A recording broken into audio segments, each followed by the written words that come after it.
appreciate it. And just wanted to say thank you to everyone. It's been an absolute pleasure being here. Everyone that I've worked with and have interacted with has been absolutely amazing. I've felt very welcome being here so far. So thank you very much.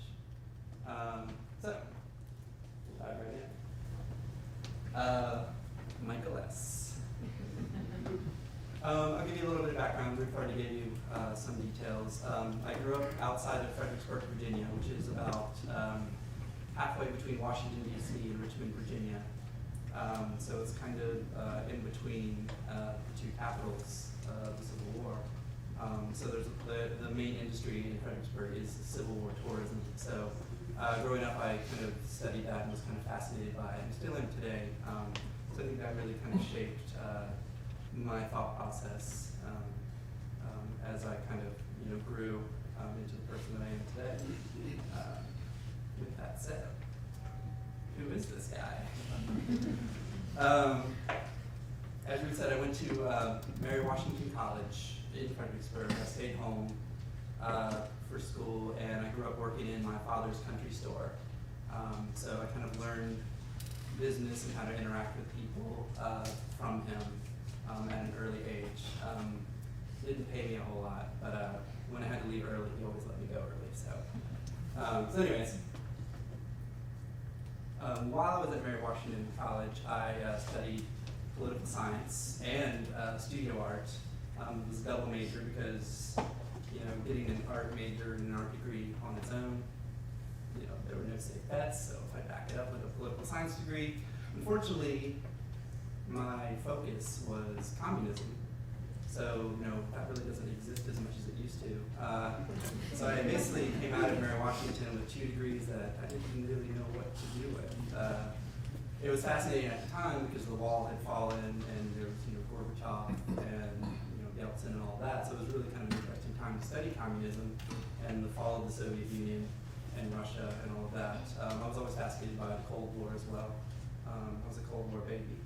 And it kind of developed a lot of my sensibilities as well. I did tie that bow tie by myself, by the way. Bang! This is the lumberjack artist. This is actually recent. This is from the McDowell colony, from Petersboro, New Hampshire, where the colony is located. I was invited. They have an open studio once a year there. No one's allowed into the colony except for this one day.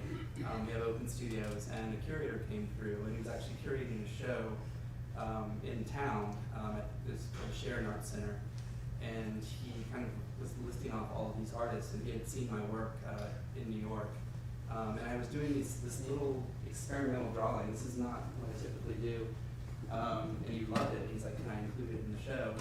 And I was like, "Sure, why not have a show while I'm there at the colony?" And there was some. The piece above it is actually by a friend of mine who I didn't know was in the show, Adam Parker Smith. And I don't have a photo of it, but immediately to the side of this was a nice John Waters piece, so that was really kind of cool. It was one of his, I think it was a drunk driving piece or something, it was a taxi piece. So it was really kind of cool, and John Waters is pretty amazing. So anyways, I just thought this was a fun photo. So. Okay, so this piece is actually in the show here, so you'll get a little preview. When I went to Savannah, I took a few years off in between undergrad and graduate school, kind of lived in the real world. I had a deal with my dad that I would go to undergrad and work at the store at the same time, but once I graduated, I would kind of go off on my own and kind of figure out my life. So I spent a few years just kind of kicking around, working odd jobs. I had the classic studio / bedroom set up. Where I would work all day and then I'd come home at night and paint. It was probably really toxic and really bad for me, and I was still painting at the time. But after a few years I decided, well, if I'm going to make a run at this art thing, I should probably really kind of focus and go for it. So I applied and got accepted to the Savannah College of Art and Design. I had been to Savannah once or twice before, and I really didn't know what I was getting myself into, to be perfectly honest. I had been to Savannah, so I basically liked the weather and I liked the beach, and that's honestly why I ended up going there or chose that. It all worked out, so I'm here today, so it's good. But anyways, I went to grad school, and I was a painter's painter. I was, oil, canvas, brushes, the whole 9 yards. I was really kind of wrapped up in the mystique and the history of painting, and I really wanted to be like a great painter. I've told a couple of you, like one of my early influences was Philip Guston, and some of his great hooded figure pieces. So I was kind of emulating his work a little bit. I always joke now, a lot of those paintings are some really bad, cheap Philip Guston knockoffs. I had created like a whole narrative series of these characters kind of battling for the souls of America. But and I don't have any images of those paintings, I kind of either gave them to friends or destroyed most of them because they're really that embarrassing. But about halfway through my graduate experience, I started kind of questioning why am I painting? What is this all about? Why am I so obsessed with these materials? And I was looking at the paintings, and they really weren't speaking to me anymore. And I started looking at the sketches, and at the time I was actually drawing in like a little spiral-bound, lined notebook because I was a broke grad student, and you can buy like a stack of them at drugstore or a buck or whatever. So that was my sketchbook for a while. So I kept looking at a lot of the drawings, and the drawings had so much more of an impact and energy and an immediacy that the paintings kind of had lost somewhere in that, the transition. So I was like, well, why can't I just draw? Why can't I just make drawings for a living? I mean, that's what I actually enjoy more than painting at this point. So it wasn't really, I wouldn't call it a light bulb moment, but it was kind of like this transition where I kind of put the brushes away, I put the paints away, and I started to try to figure out what to do next. And transition to the next one. And these are all like some of the very early ones, so they're not really well rendered. I was kind of, and these are all about 6 feet tall, by the way, so I can say that. The sheet of notebook paper kind of has this familiar essence to it that everyone can relate to. So I kind of liked the drawings on these pages. But if I was just drawing them on regular, 8.5 by 11 sheets, that would be a little kooky. So I started enlarging these. They're about 6 times the size larger than their smaller cousin. Because that was about the scale I was painting at the time as well. So I started recreating the sheets. I would draw the lines, cut the holes. I would usually spend a couple of weeks to a month or so just drawing lines and cutting holes and making the paper. And I worked on the floor. So it would just be making these sheets of paper and then slowly be stacking up in the corner of the studio while I was in my sketchbook kind of working on ideas. And a lot of them are based kind of like on early drawings that I did as a kid with a slight little twist. My parents, fortunately for me, kept everything. So I had tons of sketches and tons of drawings to work from. Let's see. So, including punishment assignments, homework assignments, things like this. So anyways, I created this character called Michael S. Michael S. was definitely a younger version of myself. And I was really uncomfortable with a lot of the issues I wanted to discuss. Like a lot of my work deals with either politics or race or social issues, things like that. So I created this younger character. The saying that kids say the darndest things, they don't have these filters yet. So Michael S. could kind of say things that might be taboo and the adult Michael wouldn't dare say. So I kind of tried to free myself from responsibility, really, I guess. I was like, oh, that's the younger Michael S. saying these things. As the years have progressed, and I've been working on the series for about 10 years now, I think those two characters have kind of become, myself and the younger character have kind of come closer together, and I don't need them as much as I've become more comfortable. So this is a newer piece from 2008. Text was a huge part of this. When I was a painter, I hated text and painting, so I refused to use text. I thought if I couldn't say it visually, then it was not valid. I've come a long way, I guess, conceptually. You pretty much use text and everything. It's become more about concepts and ideas rather than materials. And materials are just simply tools to kind of to get the idea out and across. So I use a lot of text, and of course, I will not act like white trash over and over and over again. Also, the text kind of becomes visual rather than just the words or the meaning of the words. I'm a big comic nerd, so I started using a lot of word balloons to kind of also kind of have this naive feel, but trying to deal with larger issues, large adult issues. This is called I'm a Real Patriot from 2007. And also like the idea of this piece kind of hanging in a gallery and people kind of standing up next to it. And this kind of like the word balloons are kind of coming out of their mouths. So this is what they're saying. And actually this showed, I think at Freight and Volume in New York a couple of years ago. There were lots of people having photo opportunities with it, and it was kind of hilarious. So interactive. This is from the All-American Family series. This is from 2007. I was listening to NPR one day, and there was some politician going on and on and on about what the real American family looks like and what the all-American family is, and I thought that was absolutely ridiculous. And what is that definition? We all look different. We're different, religions, different colors. We're just, we are the melting pot, and that's what I think is great about our nation. So I started making these pieces, and they're like 26 or 27 in the series at this point, of all different shapes and sizes. With the one thing being the same is like little Michael S. kind of included in each family, basically saying that I can be a part of any of these families. These are all all American families. So I've gone on and on with this series, and it's kind of actually changed over the years. I started getting collectors approaching me about doing their family portraits, which was really bizarre, and I resisted it for years and years and years. And then talking with some of the other artist friends of mine, they're like, why not? And I was like, well, that's ridiculous. I'm not a portrait painter. They're like, well, they're American families too. And I was like, okay. So I gave it a shot. And I've actually done several commissions. Like, it's really kind of funny to me that I'm making portraits of families. So I'll actually kind of meet with families and we'll discuss like what they like. We'll have dinner with them. And we'll kind of discuss ideas, what they're into. So it's been kind of an interesting transition. And you don't understand, this is a very political series. This is meaningful. It's not about portraits. And no, I won't paint your dog. Anyways, this is called Battle for Your Soul. The reason I'm showing this piece is this is kind of what I was painting before I switched over. And there's actually a piece in the show too that kind of deals with these characters. Lady Liberty and Uncle Sam kind of battling for the souls of America. So I did I can't remember how many dozens and dozens of paintings kind of dealing with the subject matter. But just very kind of Dewey, Guston-esque type works. This is the artist standing on the corner in Greenpoint, Brooklyn.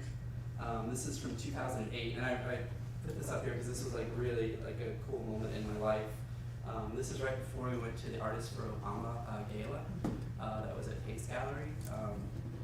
There was this huge selection of artists that got invited to come, and basically it was a fundraiser. We donated pieces that were going to the campaign, and the list went on and on of all these artists that I really admired, and it was kind of a big moment for me because there's my piece here, and then this piece here is Louise Bourgeois, which is one of my absolute favorite artists ever. She's just absolutely amazing and intense.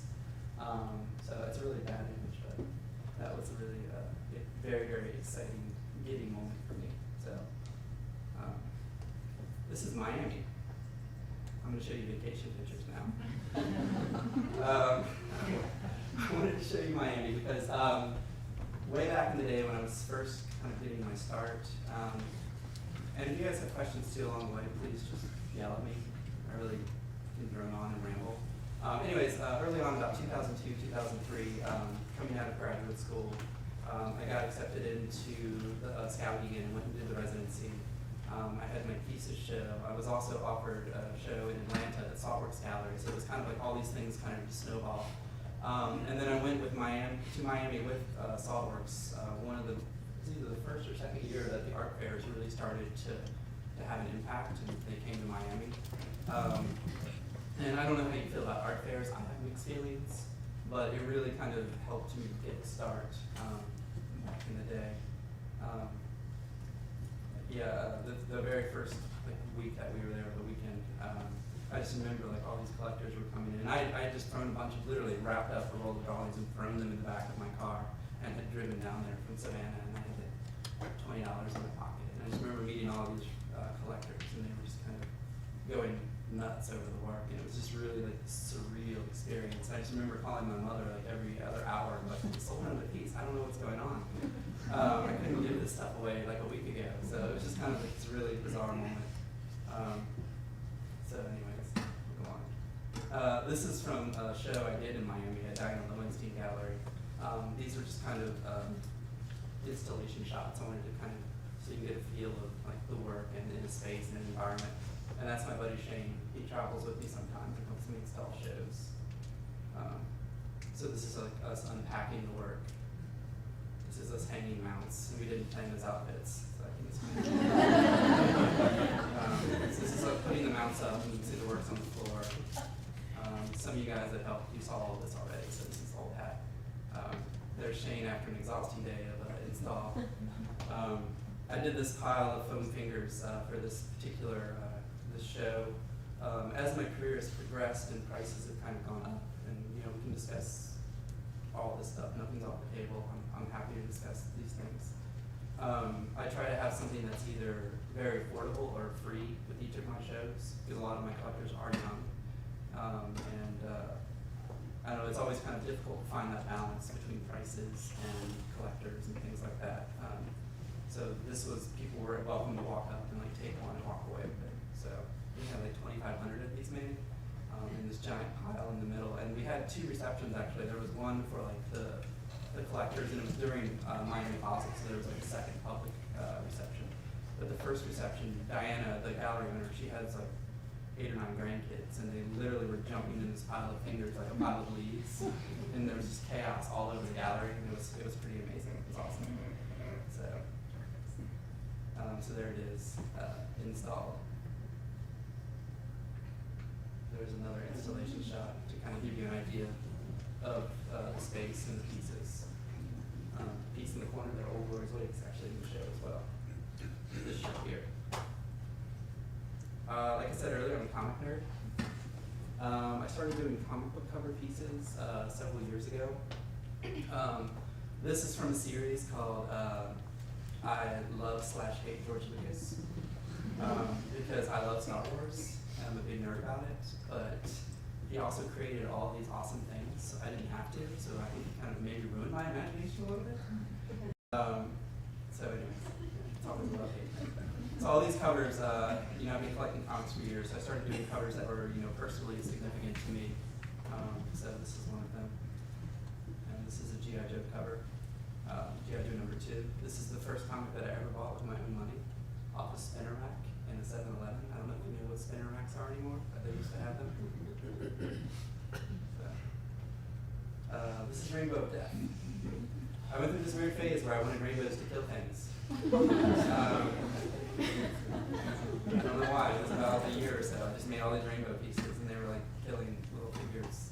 And then this is kind of like the example of like a lot of my drawings I felt at the time were becoming a little static. So this is kind of like a sequence drawing. Like I would draw the figures, I would draw the rainbow. So it's almost like action, like in the studio, like making the noises and making the death rattle sounds, and just kind of it's like an action game.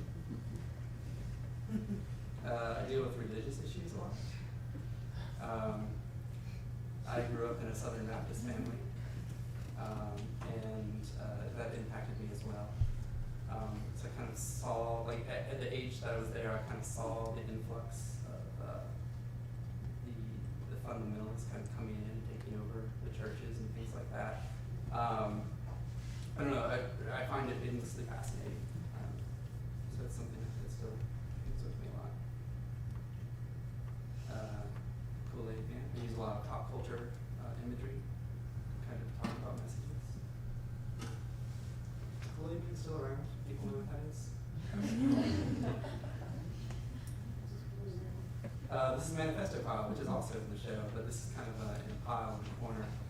It's like a 10-page rant of just ideas and just crazy studio anxiety and things like that.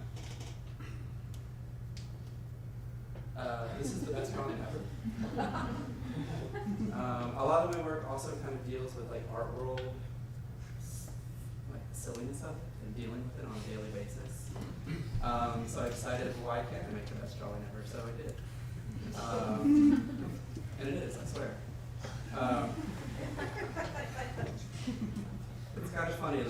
gold dollar sign. It was a collector of mine in Miami who came to a show, and he's a super, super nice guy.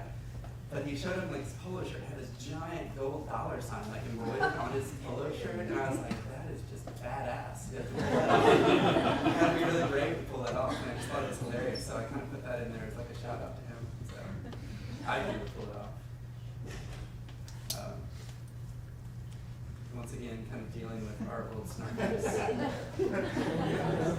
I've hung this next to my own work, and I've hung in shows next to other artists' work, and they're not too appreciative of it. I mean, some of them get the joke, but some have been a little weird about it. This actually went to, I had traded with a good friend of mine, Jim Lee, who's an amazing artist. It actually hung next to one of his pieces in a show, so we traded. He really liked it, so he got it, I guess. And there's this one. It says Michael S. creates cutting-edge, highly political, but self-aware, uber-conceptual, postmodern, thought-provoking, innovative, inspirational, and enlightening, intellectual, avant-garde, postmodern, breathtaking, truly original, sincere, honest, blue-collar, personal, and yet universal, highbrow and lowbrow, and God we trust contemporary works of art. And in part. So that's how I feel some days.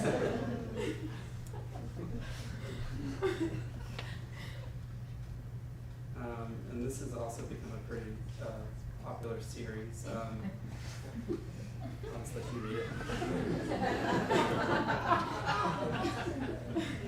We get these questions a lot. Like people will come in like, well, it's like where you paint my dog. No, that's not what I do. And then, well, you would make this piece to match my couch. I'm like, no, I don't do that. That's not what I do. I'm a conceptual artist.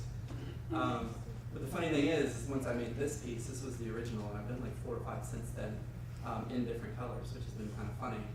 My friends started messing with me, like we were sitting around talking about this piece one night, and they're like, well, why don't you make it in different colors? It's like, because that's not the idea. And they're like, well, then it becomes like a joke within a joke within a joke. And I'm like, all right. So I started making pieces to match people. So maybe I'm hypocritical, I don't know, but I find it funny. This is from a show in Atlanta. This was the crew that helped me hang. This is from like 2 years ago. This is Saltworks. I was invited back to SCAD in 2011 to be a resident artist, and at the same time I had a show in Atlanta, so it kind of worked out. So this was one of my assignments, was them to come help me hang my show. So we had a field trip. I made a good time, as you can tell. I made them smile. So this was one of the new series that I was working on at the time. The show was actually called Family Values. I love to work on newsprint and like kind of once again, kind of like this industrious, mass-produced paper that has like a function, like it has a job, but it's non-archival, and collectors and gallery people hate it. So I found this company, I think they're in Minnesota, that makes paper that looks like newsprint, but it's actually archival. So I immediately bought a ton of it, and then had to figure out what to do with it. So I basically started writing out these phrases and kind of wiping them out, rewriting them, wiping them out, really kind of using the paper. I'm really abusive with my work. So kind of working on this. This is butcher paper.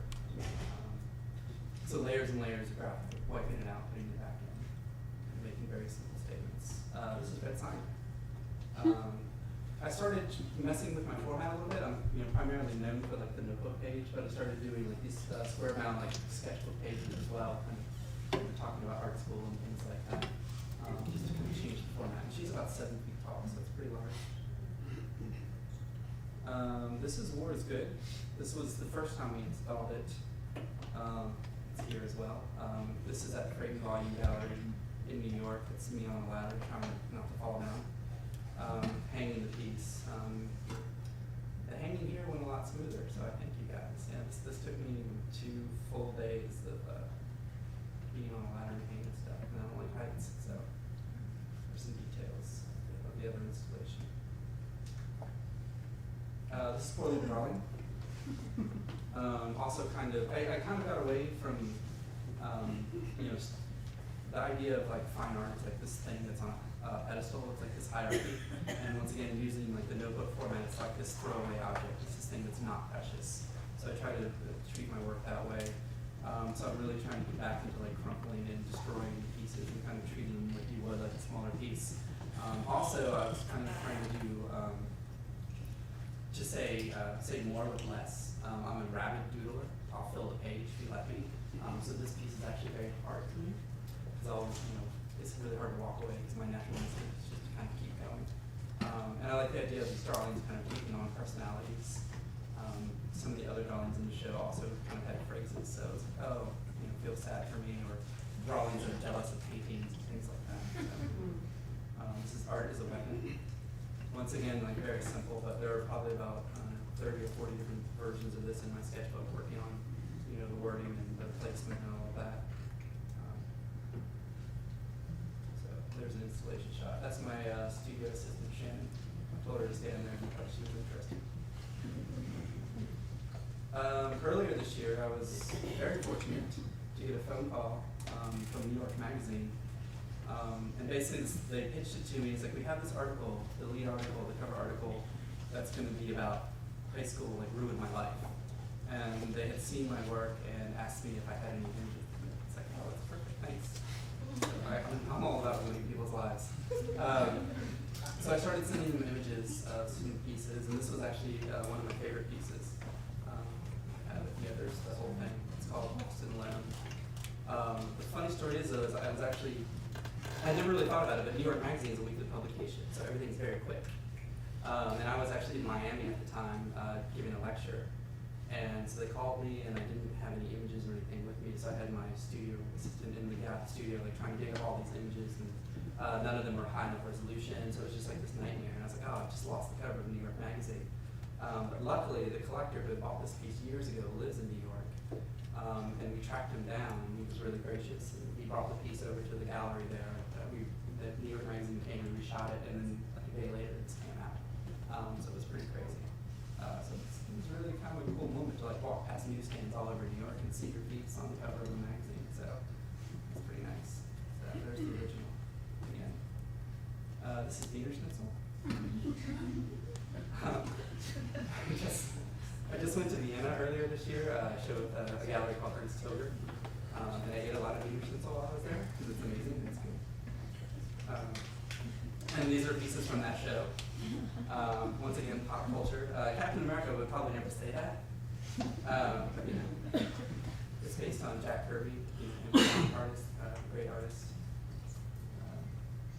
This is an Egon Schiele, who was a Viennese artist. This has always been like a piece that was kind of just very powerful to me. And I thought it would be a good opportunity to recreate my own version of it and show it in Vienna, where he's from. And we actually went and saw a lot of his works like in person. It was pretty amazing. He has probably the best line ever in my mind. Yeah, his lines are just amazing. So we reinstalled War is Good there as well. So we went for a little bit more intense version. This is another piece of the show. Thank you. Have a nice day. They have this on like every bodega bag in New York. You get these little plastic bags with a yellow smiley face, and I just thought it was kind of funny. Like you see this over and over and over and over and over again, and it really has kind of lost all meaning at this point. But I don't know. I've incorporated the smiley face a lot to my work, kind of using it in a repetitive fashion. This is from the Jesus coloring book. So I made all these different types of Jesus: the American Jesus, the African American Jesus, and the homosexual Jesus. Just kind of dealing with religious issues again and politics and all of that, especially here. And showing that in Vienna kind of had a different kind of impact, which was kind of interesting. All right, so I spent a lot of my time and days kind of making work, trying to get closer to the viewer, and get closer to my audience. Kind of like spewing out my guts to you. So then I decided to take it all back. So this is called Redacted Love Letter. So I wrote out my deep dark secrets were all underneath all of this. And so I kind of have X'd it out. And if you see it in person, you can't make it out. I think I did a pretty good job covering it up. So just kind of getting the viewer a little bit less recently. There's an installation shot in Vienna. There's me and my wife Alex at the opening, next to I Question Your Patriotism, which is all color pencil. This is a recent piece, masterpiece. This was at Freight and Volume in New York City recently, in a group show. All the work in the show and the theme of the show was basically art about the art world. It was called The Rise and Fall of the Art World of the 1%, part 1. There was a part 2 called The 99%. I didn't actually get to see it because I wasn't there. So this is a masterpiece. I decided to create a masterpiece, and there it is.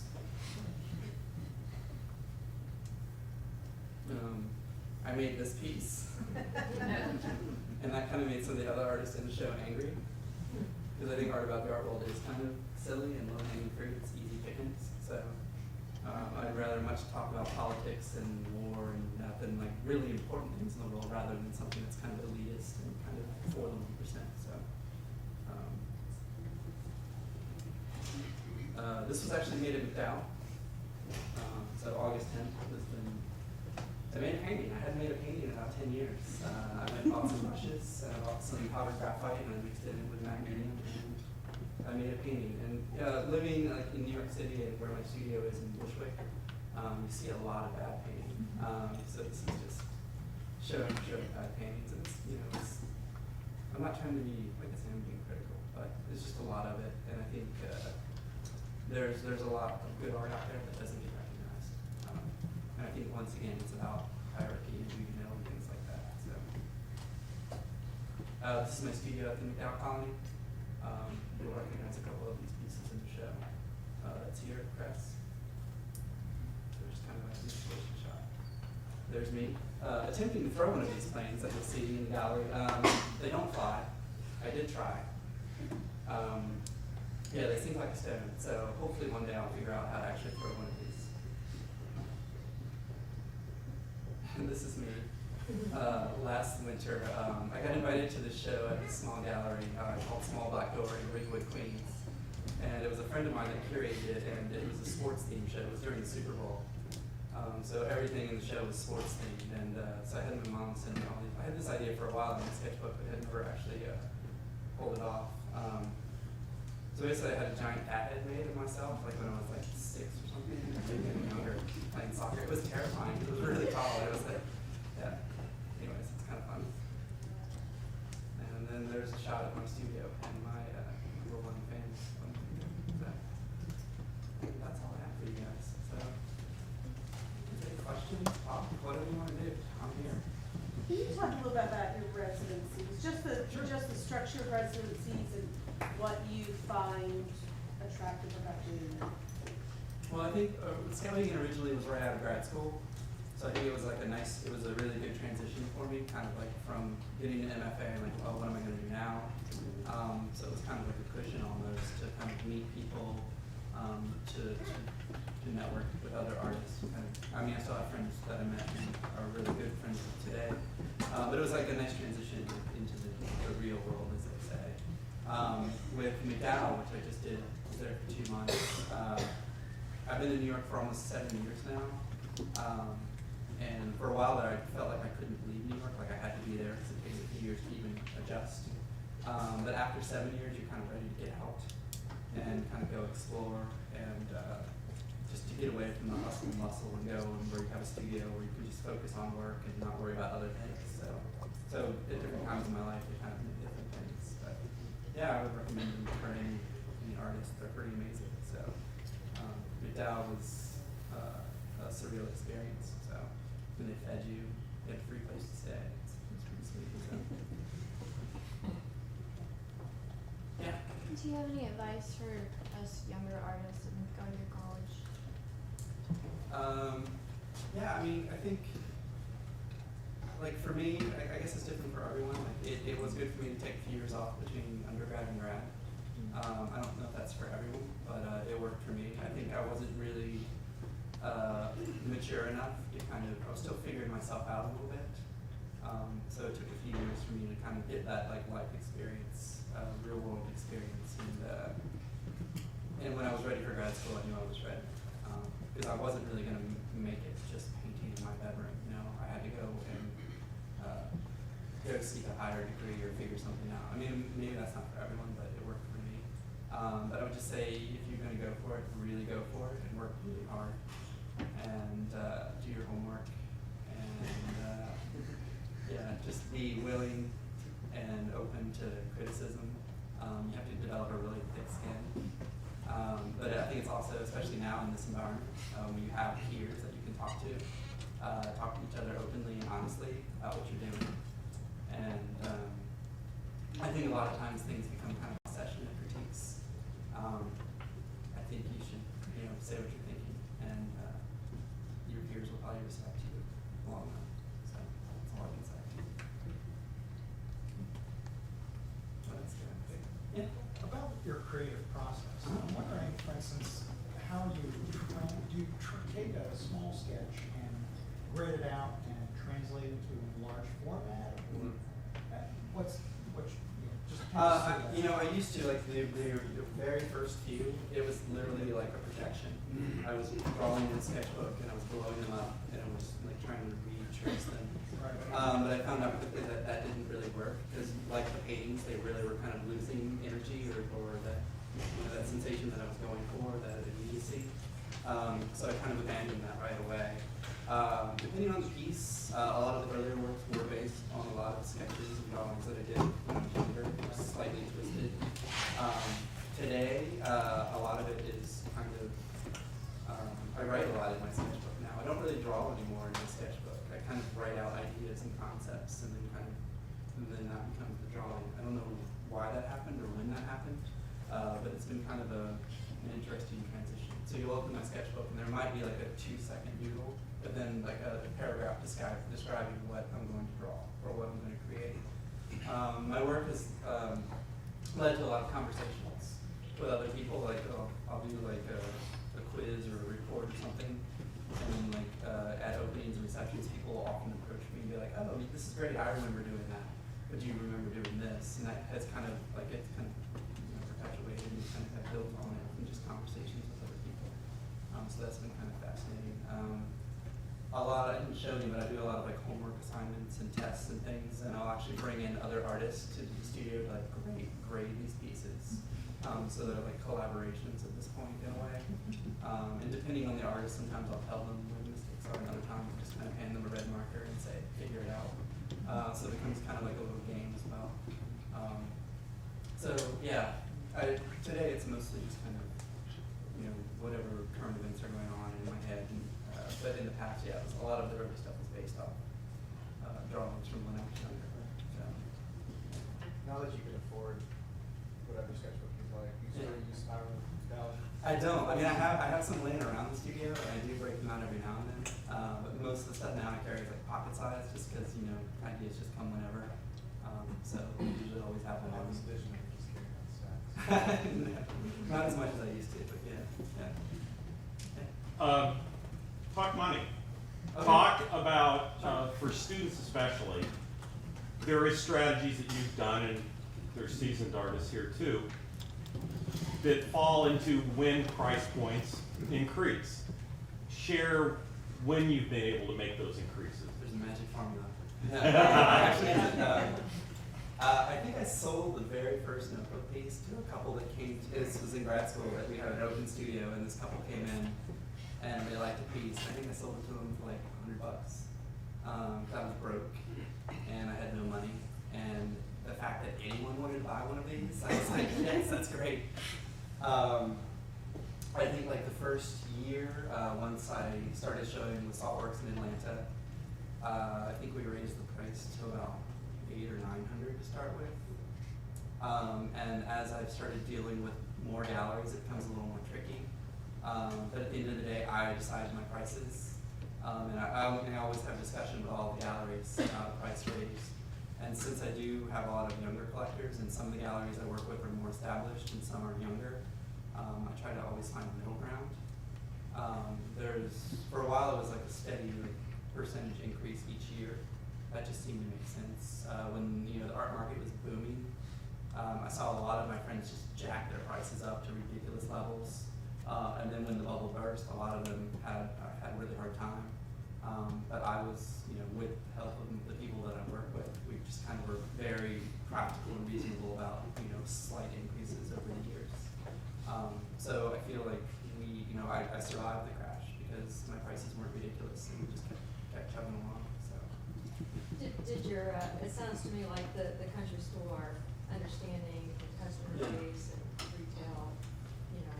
Absolutely. I mean, I learned business from my father, and I think that, and it is. I mean, I tell people it's a small business. I mean, there's the fun side where I get to make work and think about ideas, but then there's that other side that's like sending emails and talking to the accountant and, you know, writing checks, paying rent, things like that. That side no one sees. We all see the receptions and the fun parties and things like that, but you don't see the other side of it. I do have an assistant now that helps me a couple days a week, and she works, you know, she comes and does my correspondence and things, which is great because that frees me up to actually work. There'll be days that I'll go into the studio and just like 6 hours later, I'm like, well, where'd the day go? I'm still writing emails, I'm still calling people, and I haven't even picked up a pencil. So, so it's, you know, there's that side of it that people don't really realize. So. Yeah. So you think Savannah is a good place to go, a good school to go, and is it a good city to live? Because I love it. I love Yeah. that city. So. The city's great. I ended up living there for about 8 years in total. After I graduated, art career stuff started taking off. So I had a big studio. It was, you know, cheap in comparison to New York. So it was great. The school, I mean, it is what you make of it. That's what I tell people. I was fortunate to be there at a time where we had some fantastic professors, and my peers were like really, they're all kind of nerdy art people. So we had a really good time just talking about art, thinking about art, kind of lived and breathed it all the time. So it is, it's what you make of it. And there's a lot of red tape, but I think that's like with any art school, there's going to be, you know, issues. But yeah, I think it's just about your attitude mainly. That was a very diplomatic answer, wasn't it?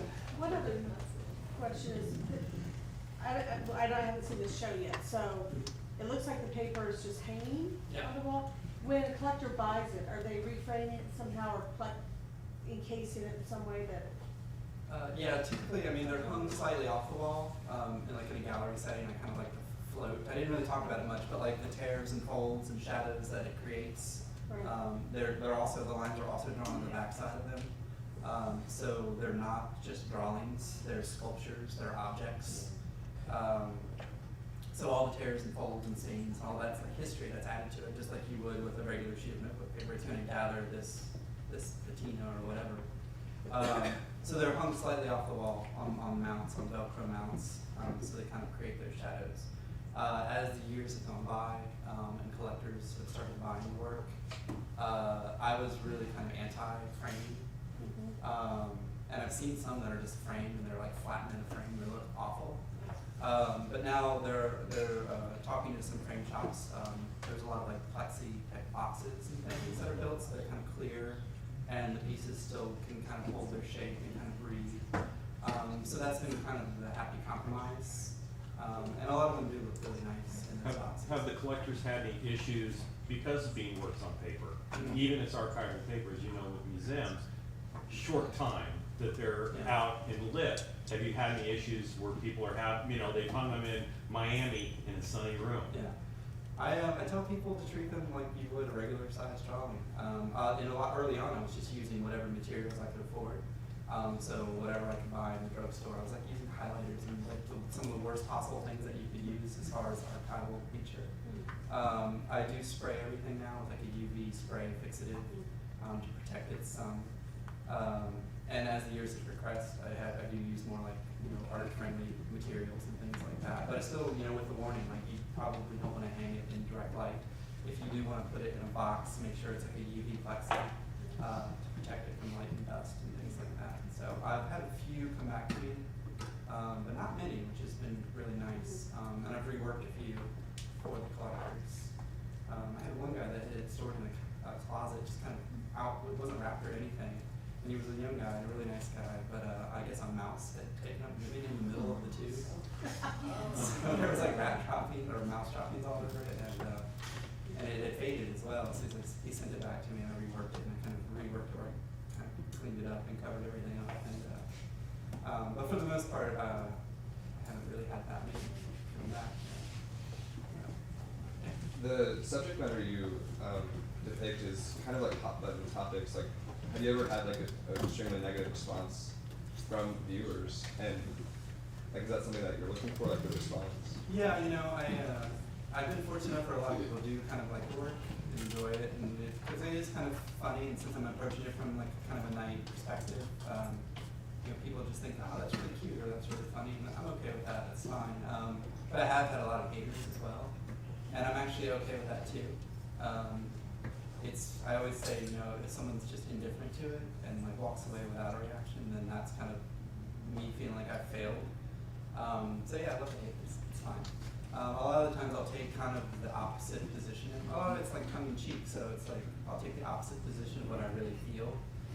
And that's always been disturbing when someone comes up to me and is like very gung-ho about something. It's like, yeah, like those guys. I'm like, no, okay. You know, it seems to be kind of funny, so, you know. Yeah. Yes. So the naive aesthetic, has anyone criticized that? Because you're a trained artist, right? In a master's degree, you probably know Oh, yeah. really well. How do you respond to that when that question comes up? I've got a lot of that. I've got like, you know, my kid can do that, all that stuff. It used to bother me when I was younger and still kind of finding my way, but now I'm just like, well, then let your kid do that, that's fine. I'll supply the paper, it's cool. No, I am a trained artist. I can paint, I can draw. I actually do keep a sketchbook where I kind of draw from life still, just to kind of keep in practice. So it doesn't really bug me all that much. It's just kind of a knee-jerk response that obviously they aren't really kind of getting it. But I also feel like my obligation is to like teach them and explain to them why this is like relevant and why this isn't simple. Like a lot of the really simple pieces, like text pieces, there could be like 30 to 50 different versions in the sketchbook that are just kind of plain placement and things like that. So, and then I just kind of tell them, you know, I've been working on this piece all my life, so you know. Do you ever get that criticism from other trained artists though? Not from people that are unfamiliar with the world, but Some, I think, but for the most part, no. I think most people kind of get it and understand. It's more about concept than it is about presentation. It's about ideas, and I think that's. There are a few artists that seem to be that are kind of maybe more traditional or academically based or something like that might not get it or understand. My view of art is I like a lot of art. I dislike a lot of art at the same time, but I can always appreciate and respect what the artists are doing. I tend to like things that I know I can't pull off. Like if someone can remember something extremely well or make like a beautiful painting, I'm really appreciative and I really I love it. So when I walk into a room and see a painting that just kind of knocks me on the floor, like I'm kind of envious because I wish I could do that. But that's not what I do. That's not what I'm about. So, but I'm trying something different. If I can make it look easy and make it look simple, then I feel like I'm doing my job. What else, guys? Any more questions? You said you lived in New York. How exactly did you handle the situation of being new to a big city, and not simply being like anybody did, but you're new to a big city and trying to find yourself? How did you? I did it the extremely safe way. I had already had a gallery. I already had representation. I mean, I would make regular trips to New York, I don't know, 4 or 5 times a year. I already had a pretty well-established base of friends and other artists. So I was actually pretty chicken about it. I kind of procrastinated for a long time. Like I'd always played around with the idea of moving to New York. And it finally got to a point where Savannah was fine, but I really kind of wanted to take it to the next level or try to. And I was like, well, if I don't do it now, I might not ever do it. So I kind of took the plunge. But I was like, yeah, very safe. Like I already had things kind of established. And I have friends that move up there with like nothing, no money or anything, and they're scrapping by and making it somehow. And I admire that, but it's hard. It's not easy.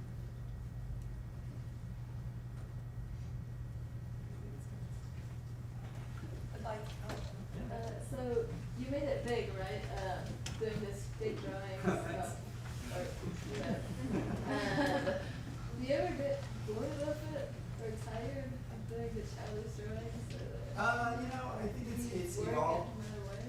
Yeah, I mean, I think it's evolved over the years. I think the way my process works, I like to work in series. Like from one drawing to the next, I can kind of see like little tweaks and advancements that other people might not notice. Like it's like, oh, I figured out how to do this today, or this, or something. And that's always kind of fun to me. So no, I think maybe one day I will get tired of it. I have kind of branched out and I'm trying other things at the same time, like the war is good, or like some other like installation pieces, and like the foam fingers, and just kind of to mix it up a little bit. But for the most part, no. I mean, I enjoy it. It's my job. I get up and I go to the studio every day, and I work, and yeah, there's nothing else I'd rather be doing. So it's good. Okay, we have a reception in the lobby. Please no food or drink in the gallery for this exhibition software. I want to thank the Mareks one more time, John and Tim, for this beautiful series, the Diane Marek Visiting Artist series. Let's give Michael